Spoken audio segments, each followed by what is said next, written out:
The date was March 4th, 1864, and Washington City smelled of horse dung and ambition in roughly equal measure. The Willard Hotel on Pennsylvania Avenue, the establishment where, it was said, the word lobbyist had earned its permanent place in the American vocabulary, was hosting a dinner of consequence. Ulysses S. Grant, freshly minted Lieutenant General of the Armies of the United States, the first man since George Washington himself to hold that rank, sat at the long table and stared at his plate with the expression of a man who would rather be anywhere else on earth. He had refused the seat of honor. He had refused 3 toasts.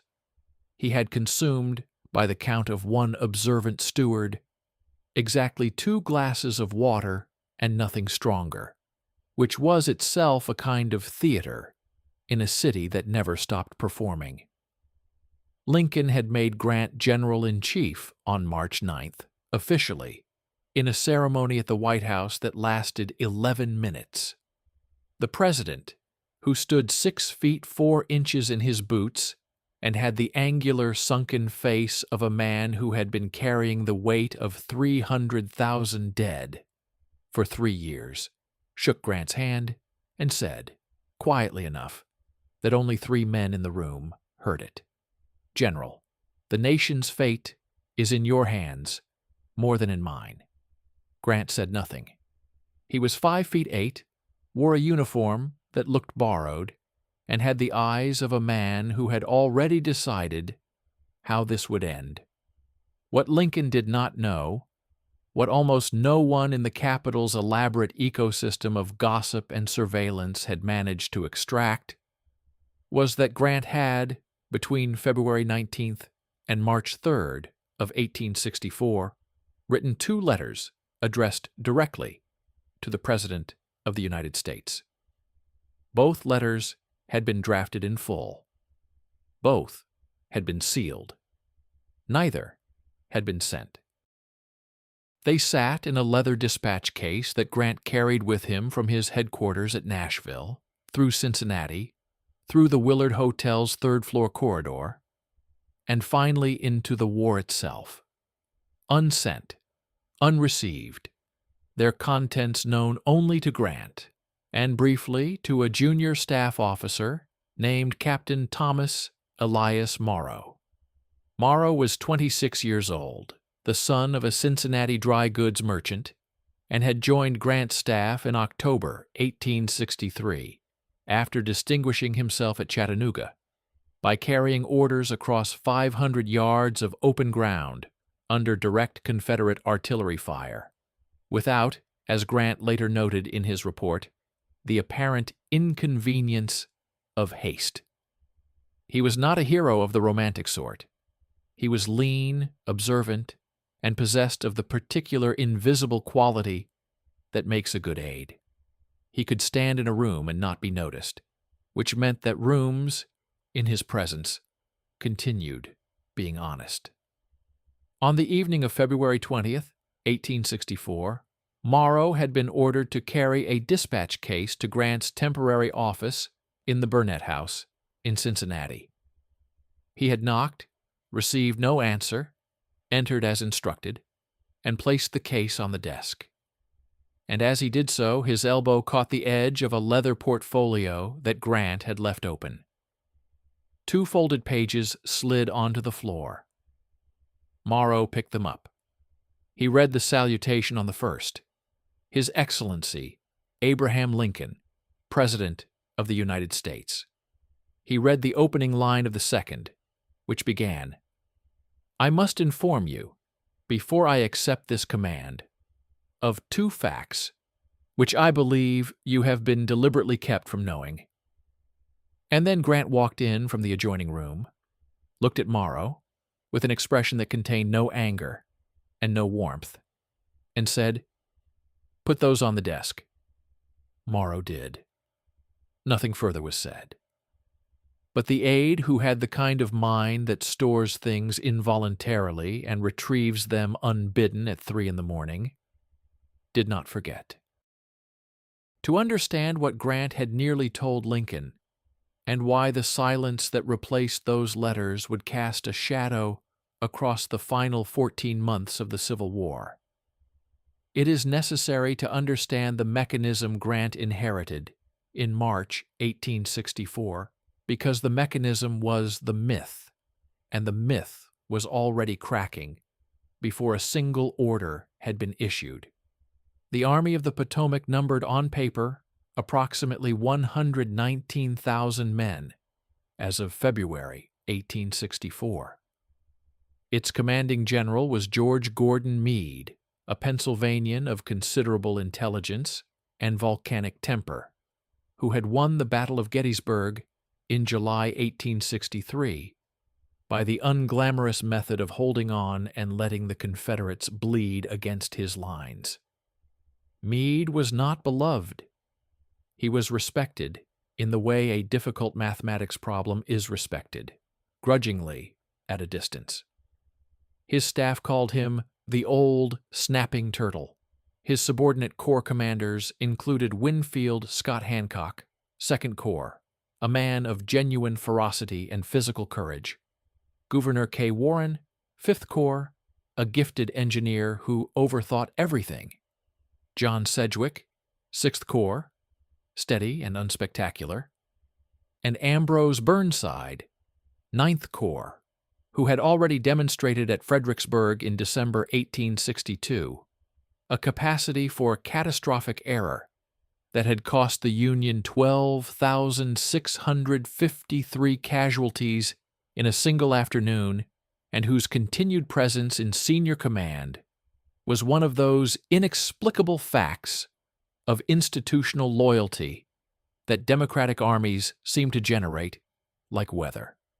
The Army of the Potomac had fought the Army of Northern Virginia under Robert E. Lee 11 major engagements since the summer of 1861. It had won 2 of them outright, lost 4, and ground through 5 to inconclusive exhaustion. It had crossed the Rappahannock River 4 separate times, and 4 separate times had been forced back across it. It had consumed, by the winter of 1864, approximately 97,000 casualties, dead, wounded, and missing, a figure that, when written out without abbreviation, is 97,000 individual human beings who had entered the war's mechanism and not emerged from it intact.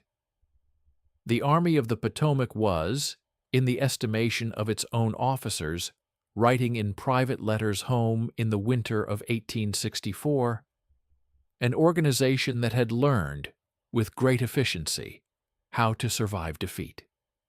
This was the engine Grant was handed. And this was the crack that Morrow had noticed even before Grant had formally assumed command. In the 3 staff meetings he attended as a silent note-taker.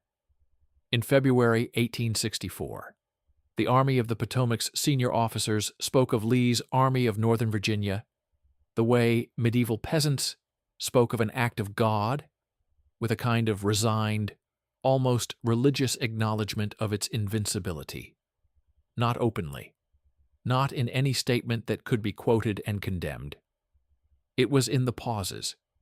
It was in the careful way no one at the table said the word defeat without immediately following it, with a clause explaining why the defeat had been someone else's fault. It was in the speed with which conversations about the spring campaign arrived at questions of supply, of roads, of river crossings. Anything, really.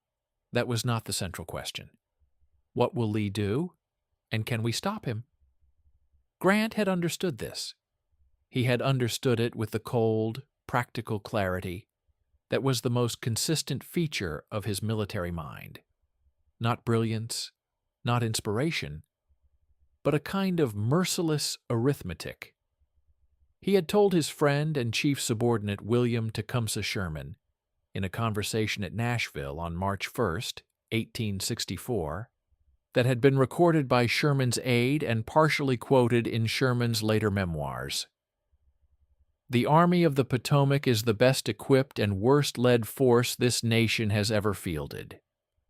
Not badly led by cowards.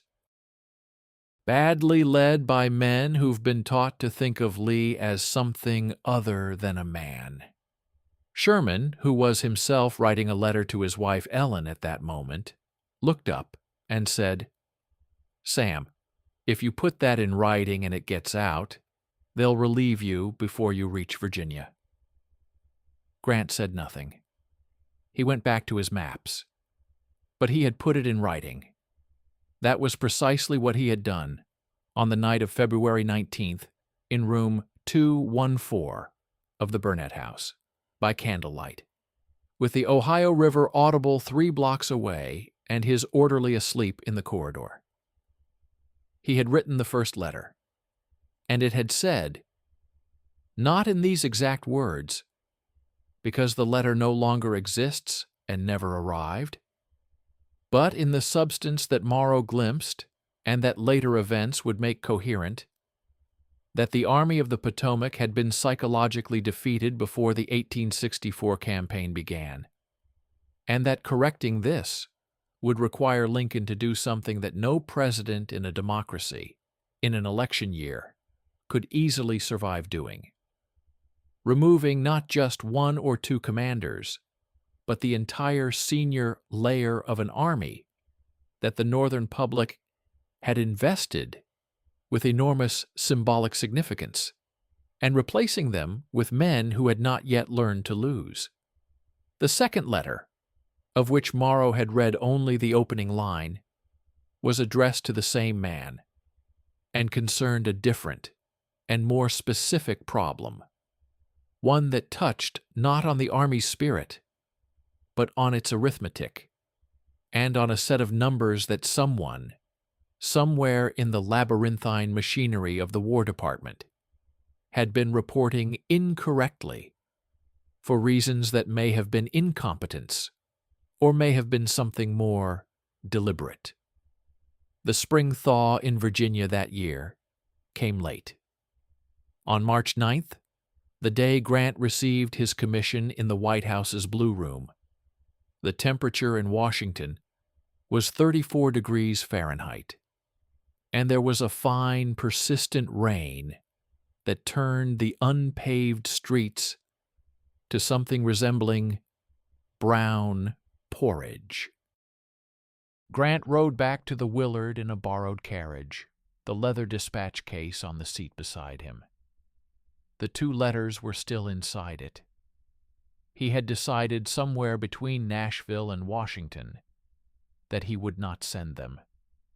He had decided that the problems they described were either unsolvable by a president's order or would become moot once the army was moving. Because a moving army, he had found, does not have the leisure to remember its own mythology. He was not entirely wrong about this, but he was not entirely right either, and the difference between those 2 states of being, measured in the currency of the American Civil War, would eventually be paid in a specific, terrible number. Approximately 65,000 Union casualties between the 5th and the 26th of May, 1864, in a strip of Virginia wilderness and farmland, roughly 30 miles wide and 20 miles deep, in what history would come to call the Overland Campaign. Grant's campaign, his creation, his mechanism, his myth. Morrow, who would march through all of it, with a notebook in his breast pocket, and the memory of 2 opening lines he had never been meant to read, would later say, in a letter to his father, dated June 14, 1864, from a hospital tent outside Cold Harbor, that he sometimes thought about those unsent pages the way a man thinks about a locked door he passed in a burning house, wondering what was behind it, wondering if it had mattered, unable to go back. The lock, in this case, had a name. It had 2, actually. 1 letter's worth each. And the spring was coming, and the army was moving. And the door had already been left behind. The Rapidan River, at Germanna Ford, runs shallow enough, in early May, that a man can cross it on horseback, without the water reaching his stirrups. On the morning of May 4th, 1864, approximately 101,000 Union soldiers crossed it anyway by pontoon bridge, in a column that stretched back 11 miles and took 17 hours to fully pass a given point on the road. The operation was conducted with the kind of logistical precision that the Army of the Potomac did genuinely well. The wagons were numbered, the corps were sequenced, the engineers had the bridges up in darkness, and for approximately 18 hours, it looked like the thing Grant had promised Lincoln was finally actually happening. The Army of the Potomac was moving south into Lee's Virginia, with mass and momentum and the kind of organizational confidence that comes from having done the preparatory work correctly. Grant watched the crossing from a vantage point above the ford, sitting on a camp stool with a cigar and his maps, and Morrow, who had positioned himself 12 feet to the left of the general, close enough to observe but outside the invisible perimeter of the senior staff, noted in his journal that Grant's expression during those hours was the closest thing to contentment he had seen on the man's face since assuming command. It was not happiness. It was the expression of a craftsman who has assembled his tools correctly and is about to begin work he understands. The work began to go wrong approximately 14 hours later, at which point Grant's expression did not change at all, which was, Morrow would write, somehow more alarming than if it had. The wilderness of Spotsylvania is not wilderness in the romantic sense. It is not a place of towering trees and cathedral light. It is approximately 12 miles wide and 6 miles deep, a second-growth forest of scrub oak, pine, and cedar, so dense that visibility in many sectors did not exceed 20 feet. The soil is sandy and catches fire easily. The roads through it are few, poorly mapped, and in May of 1864 were already churned to knee-deep mud by the preceding days of rain. It was, in the military geometry of the mid-19th century, a place specifically designed to cancel advantages in artillery and numbers, which were the two advantages the Army of the Potomac possessed in overwhelming quantity, and to reduce combat to something closer to a brawl in a dark room, which was an environment that Lee's Army of Northern Virginia, smaller, faster, and fighting on familiar ground, had demonstrated a consistent ability to win. Lee had 65,000 men. Grant had 101,000. The ratio looks decisive on paper. It looked considerably less decisive on the ground, in the smoke, in the burning underbrush of the wilderness, beginning on the morning of May 5th, 1864.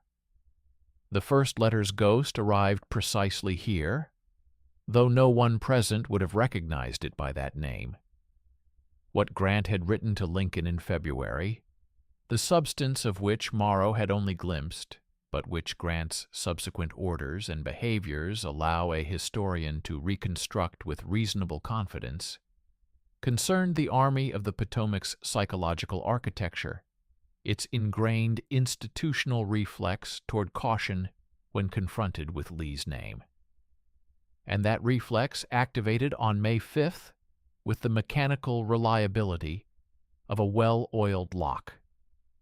When Confederate Lieutenant General Richard Ewell's 2nd Corps struck Warren's 5th Corps on the Orange Turnpike at approximately 1 p.m., Warren's first response was not to attack, but to request permission to wait for Sedgwick's 6th Corps to come up on his right.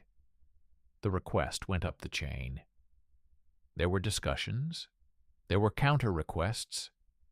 The attack that Grant had ordered for 5 a.m. had not, in fact, been launched by noon, because a sequence of consultations and clarifications had consumed the morning hours, like a slow fire consuming a document, methodically, completely, leaving only the shape of what had been there.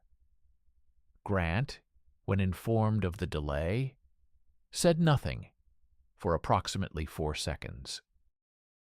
Then he said, "Tell General Warren I expect him to attack, as ordered." The message was sent. Warren attacked. The attack went into dense forest without adequate flank coordination and was repulsed with losses of approximately 2,800 men in 4 hours, including several regimental commanders who had advanced their units into sectors where the supporting brigades had not followed, because the supporting brigades had not received their orders, because the orders had been delivered to a brigade commander who had moved his headquarters without informing the courier service, because the courier service was operating from maps that did not accurately represent the road network, because the maps had been prepared by the Corps of Engineers from surveys conducted in 1856, and the forest had grown back in the intervening 8 years. This was not incompetence in the simple, accusable sense. This was a system, an army-sized system, operating at the outer edge of its actual capacity, while performing the routine functions of its advertised capacity. The difference between those two things, to extend Grant's own preferred mode of expression, was the difference between a bridge rated for 10 tons and a bridge that will actually carry 10 tons, identical on the specification sheet, catastrophically different when the weight arrives. Morrow saw this on May 5th from a position near Grant's command post, which had been established at the Lacey House on the Orange Plank Road. He was carrying messages between the commanding general and corps commanders, which meant he was moving through the Army's circulatory system at speed, and what he saw in that movement was not panic. The Army of the Potomac did not panic easily, having survived too much already, but something he would later describe in his journal as a kind of careful hesitation, as though each officer at each level was waiting to see what the officer above him had decided, and the officer above him was doing the same, all the way up to the top, where Grant was the only man in the Army who had already decided and could not understand why the decision had not yet arrived at the bottom. The analogy Morrow did not write, but that the historical record supplies, is that of a telegraph line with 17 relay stations, each of which introduces a half-second delay, individually negligible, collectively enough to ensure that the message arrives after the moment it was meant to serve has already passed. On the evening of May 5th, Grant's losses for the day stood at approximately 7,600 men. Lee's were approximately 4,000. The ratio of exchange, the brutal accountant's metric of industrial warfare, favored the Confederates. Grant had more men to lose, and he knew it, and he intended to use that fact as a weapon. But the weapon had a handle and a blade, and the handle was made of the thing the first unsent letter had tried to address. An army that had learned, over 3 years and 4 crossings of the Rappahannock, to treat attrition as a form of defeat rather than a form of progress. May 6th was worse. Longstreet's 1st Corps struck Hancock's 2nd Corps on the left flank at approximately 6 a.m. in a coordinated assault that exploited an unfinished railroad cut, a feature that appeared on exactly none of the Army of the Potomac's maps, and rolled up Hancock's flank with a precision that suggested Lee had information about the Union deployment that should not have been available to him. In 4 hours of combat, Hancock lost approximately 3,400 men. The Confederate assault was halted only when Longstreet himself was severely wounded by fire from his own troops in a forestry accident of the kind the Wilderness seemed to generate with malicious regularity, a near-identical event to the wounding of Stonewall Jackson in the same general terrain 11 months earlier, a coincidence so precise it felt less like irony and more like a forest defending itself. But the number that mattered most was not the casualty count of May 6th. The number that mattered was discovered by Morrow on the evening of that day, in the course of a task so routine it barely warranted recording. He had been sent to the commissary headquarters to verify a supply requisition, and in doing so had examined, for the first time, the actual strength returns of 3 infantry corps against the figures that had been reported to Grant's headquarters for planning purposes. The second letter had been about numbers. This much Morrow had understood from its opening line: "I must inform you, before I accept this command, of 2 facts, which I believe you have been deliberately kept from knowing." And the numbers he found in the commissary tent on the night of May 6th suggested what those facts might have been. The Army of the Potomac's effective combat strength, men actually present for duty, armed, equipped, and capable of sustained offensive action, was not 101,000. Accounting for the 3-year enlistments expiring between January and June 1864, for the men on detached service, for the garrison troops counted in the aggregate but not available for field operations, for the units whose paper strength had not been reconciled with their winter attrition. The actual figure available to Grant for the Overland Campaign was closer to 83,000. The difference, approximately 18,000 men, was not a rounding error. It was an Army corps. This was the kind of discrepancy that does not require conspiracy to explain, though it does not rule it out. The Army of the Potomac's administrative apparatus had been generating optimistic strength figures since Burnside's tenure, partly because honest reporting had twice resulted in the cancellation of planned offensives and the implied criticism of the reporting general, and partly because the War Department under Secretary Edwin Stanton had developed a sensitivity to bad news that had over time influenced what kind of news was prepared for its consumption. The mechanism was not lying exactly.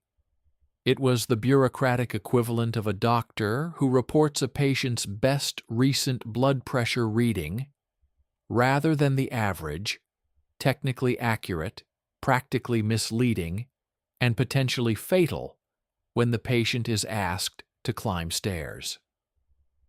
Grant had known this, or had suspected it strongly enough that he had written it down and addressed it to the one man who could have demanded a full accounting before the campaign began. And then he had not sent the letter, because sending it would have triggered a review process that would have delayed the spring offensive by at minimum 6 weeks. And 6 weeks in the summer of 1864 was 6 weeks closer to the November presidential election, in which Lincoln's survival, and therefore the Union's survival, since the Democratic platform openly called for a negotiated peace, depended on the appearance of military progress. Grant had made a calculation.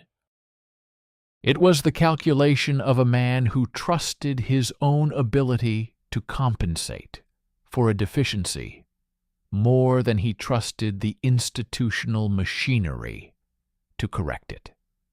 Morrow walked back from the commissary tent through the darkness of the wilderness, past the field hospital where the surgeons had been working since morning, and where the smell was the specific, iron-heavy smell of the Civil War at its worst. And he thought about the locked door again. He thought about it with the particular clarity that comes from exhaustion and the proximity of large-scale death, which strips away the comfortable abstractions and leaves only the geometry. 18,000 missing men, a presidential election in 6 months, a general who had chosen to carry a problem rather than report it, and an army moving south into Virginia, with maps 8 years out of date, toward an enemy who had been defending this ground since birth. On the morning of May 7th, after 2 days of fighting that had cost the Army of the Potomac approximately 17,600 casualties, without achieving a decisive result, Grant did the thing that no previous commander of the Army of the Potomac had done after a collision with Lee in the wilderness. He turned south, not north, back across the Rappahannock in retreat. South, deeper into Virginia, toward Spotsylvania Courthouse. The men who marched past the crossroads that morning, many of them veterans who had made the northward march after every previous engagement, reportedly cheered when they realized the direction.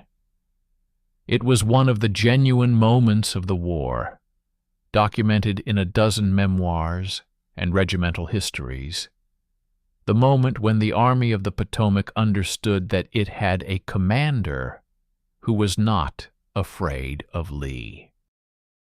What the cheering men did not know, and what Morrow did know as he rode in the staff column and watched their faces in the gray May dawn, was that the decision to continue south had been made partly from conviction and partly from the arithmetic of an election year, that turning back now, after 2 days and 17,000 casualties, would hand the Democratic Party the single most powerful argument it possessed, and that Grant had weighed this in the balance alongside the military realities, and found that they pointed in the same direction, which was south, and that this confluence of political and military necessity was either a perfect alignment of forces or a trap, and that it was impossible from inside the moment to determine which.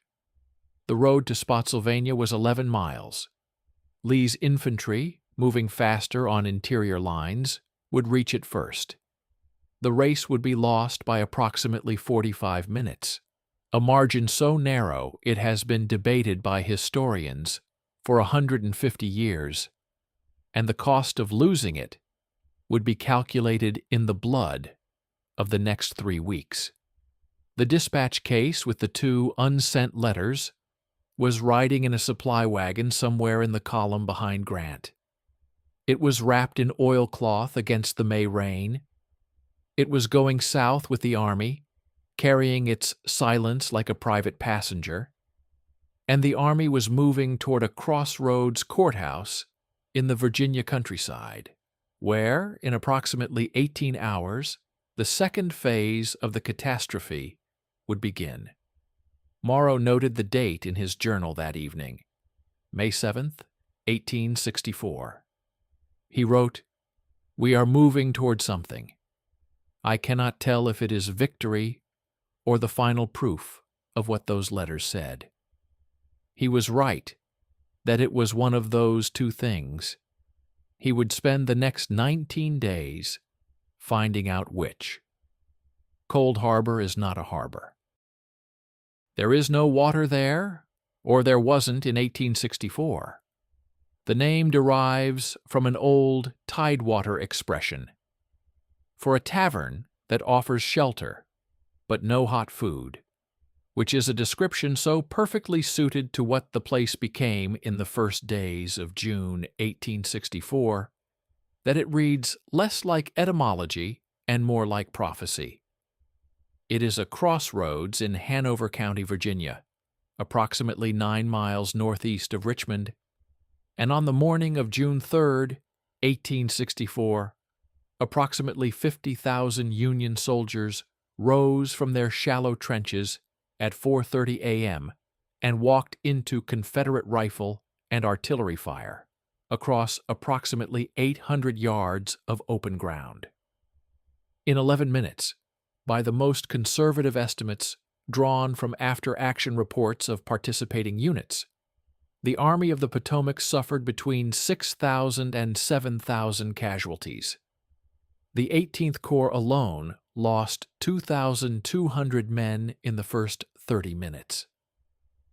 The 2nd Corps, Hancock's, the unit that had fought at Gettysburg and survived the wilderness and pressed forward through Spotsylvania, lost brigade commanders at a rate that outpaced the courier service's ability to inform Grant of their names. The ground between the Union lines and the Confederate earthworks, when the shooting stopped, contained a density of dead and wounded men that Colonel Horace Porter, Grant's aide, described in his memoir as something he could not write about for 20 years without his hand shaking. Grant ordered the assault renewed at noon. The Corps commanders sent back a response that was, in the operational history of the Army of the Potomac, essentially without precedent. They reported that their men would not advance. Not, could not, would not. The distinction is significant.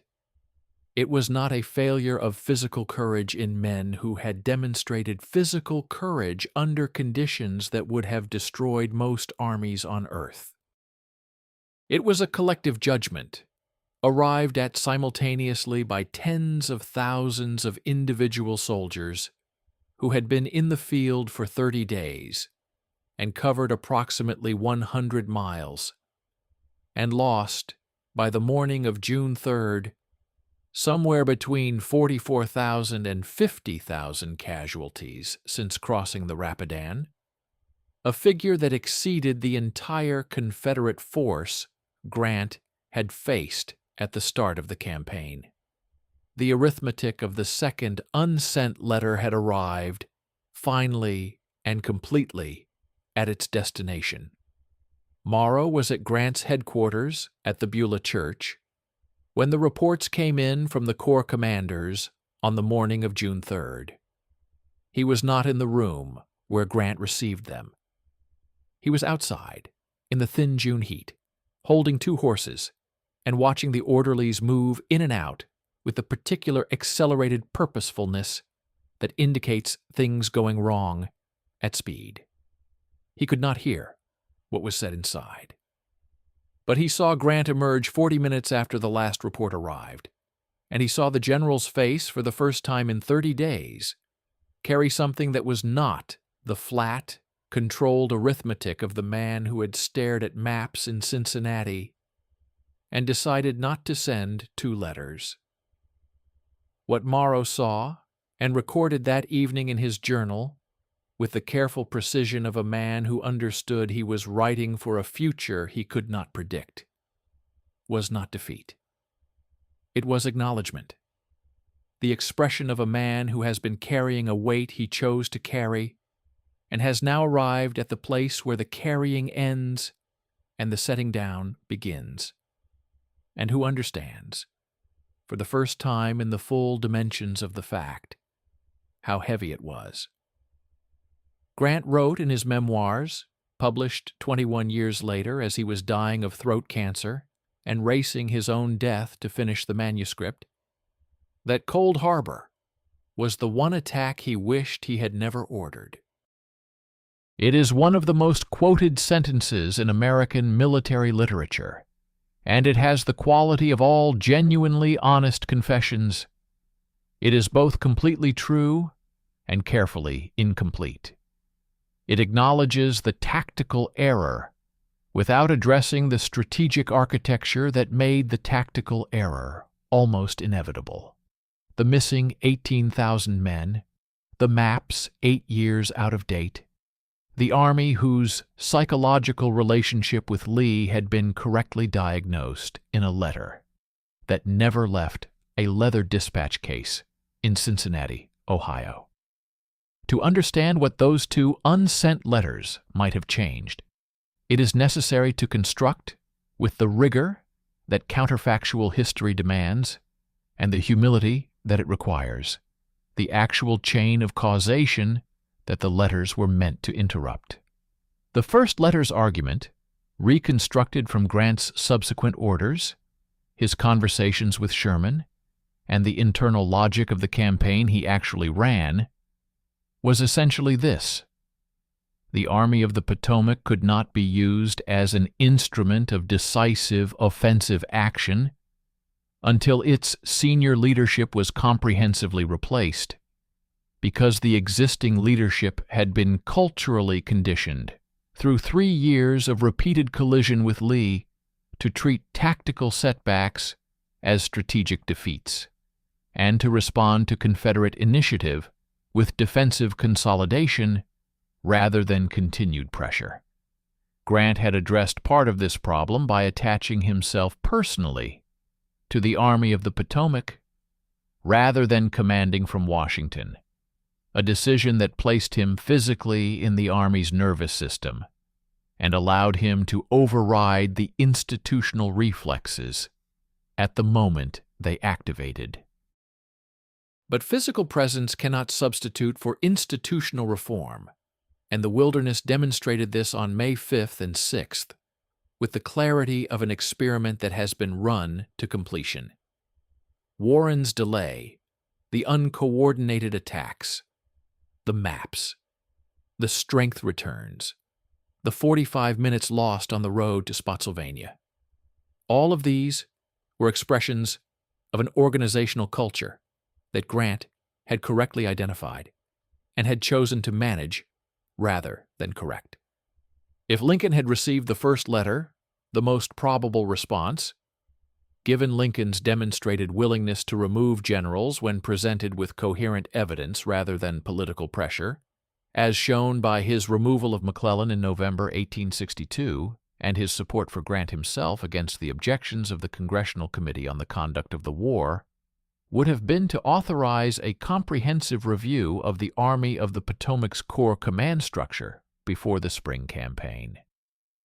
This review would have identified, at minimum, Burnside's 9th Corps as a command requiring urgent remediation. Burnside, who would go on to design and execute the Battle of the Crater on July 30th, 1864, in which a plan of genuine tactical brilliance was transformed into a disaster of 3,798 Union casualties through a sequence of command failures so complete that a subsequent military commission essentially concluded that no one in the chain of authority had performed their function correctly. Burnside was relieved after the crater. He could have been relieved in March. The second letter's argument was more specific and more immediately actionable. The accurate strength figure, 83,000 rather than 101,000, would have changed the fundamental planning assumptions of the Overland Campaign in ways that compound through the subsequent decisions. Grant's strategy depended on simultaneous pressure across multiple theaters, the Army of the Potomac fixing Lee in Virginia while Sherman drove into Georgia, while Benjamin Butler's Army of the James threatened Richmond from the south, while Franz Sigel operated in the Shenandoah Valley. The strategy was elegant and correct in its conception. It was calibrated, however, to a force of 101,000, which meant that the acceptable loss rate, the number of casualties Grant could absorb and still maintain operational momentum, was calculated on a baseline that did not exist. With the accurate figure of 83,000, the acceptable loss rate before operational effectiveness degraded below the threshold required to keep Lee pinned was not 30,000. It was closer to 15,000. The Army of the Potomac crossed that threshold at Spotsylvania, 2 weeks before Cold Harbor. None of this means the war would have ended sooner if the letters had been sent. History does not operate in the clean, causative chains that counterfactual analysis implies, and Lee's Army of Northern Virginia was a military instrument of such quality that the variables of its own response defy confident prediction. What it means is that the specific disasters of the Overland Campaign, not the campaign's ultimate success, which was real, but the particular, unnecessary, grievous disasters within it, had a proximate cause that lived in a leather dispatch case and wore the address of the President of the United States. Morrow survived Cold Harbor. He survived the subsequent siege of Petersburg, which began on June 15, 1864, and would last 292 days, consuming another 42,000 Union casualties in the grinding, industrial, essentially modern warfare of entrenched positions and artillery duels that prefigured the Western Front by 50 years with such accuracy that certain French staff officers studying the Petersburg siege lines in 1916 reportedly felt something close to recognition. He was present at Appomattox Courthouse on April 9, 1865, when Lee surrendered, standing in the yard of the McLean house while Grant and Lee signed the terms inside, and he noted in his journal that the day was clear and mild, approximately 62 degrees Fahrenheit, with a light wind from the southwest carrying the smell of Virginia farmland beginning to wake from winter. He was also present 5 days later, on the morning of April 15, 1865, when the news of Lincoln's assassination arrived at the Army's encampment by telegraph. He wrote nothing in his journal that day. The page for April 15th is blank, not torn out, not water-damaged, simply blank, as though the day refused to be reduced to the kind of precise, observational prose he had been practicing for 11 months. Sometime in the weeks after Appomattox, before the Army was demobilized and Morrow returned to Cincinnati and his father's dry goods business, he came into possession of the dispatch case. The circumstances are not entirely clear. Grant's headquarters were being packed, papers were being sorted, and in the organized chaos of an army's administrative dissolution, things moved between hands without complete documentation. What is documented in a letter Morrow wrote to his brother James on June 3, 1865, exactly 1 year after Cold Harbor, is that he had the case, and that he had opened it, and that the 2 letters were still inside it, still sealed, still addressed in Grant's compressed, unornamented handwriting to the President of the United States. He did not open the letters. He wrote to his brother, "I held them for a long time. I thought about opening them. I decided that what they said no longer mattered in the way it would have mattered, and that opening them would only give me knowledge I could do nothing with, which is the worst kind of knowledge there is." He kept the case. He carried it back to Cincinnati, where it sat on a shelf in his office above the dry goods store for the remainder of his life. When he died in 1903 at the age of 65, his daughter found it among his effects, and not knowing what it was, sold it, with the rest of the estate contents, to a second-hand dealer on 4th Street. The letters, if they still exist, have not been found. They may be in a private collection somewhere, unidentified, their significance unrecognized, because they were never sent, and therefore appear in no index of Lincoln's correspondence and no catalogue of Grant's papers. They may have been destroyed in the ordinary entropy of the decades. They may be exactly where they were on the day Morrow carried the case back across the Ohio River, sealed, addressed, carrying their silence with the patient durability of things that were made to last and then not used. What remains is the arithmetic. Between May 4th and June 12th, 1864, the Army of the Potomac suffered 54,926 casualties, dead, wounded, and missing, in 39 days of continuous campaigning. The Confederate Army of Northern Virginia suffered approximately 33,000 in the same period. The Union could replace its losses.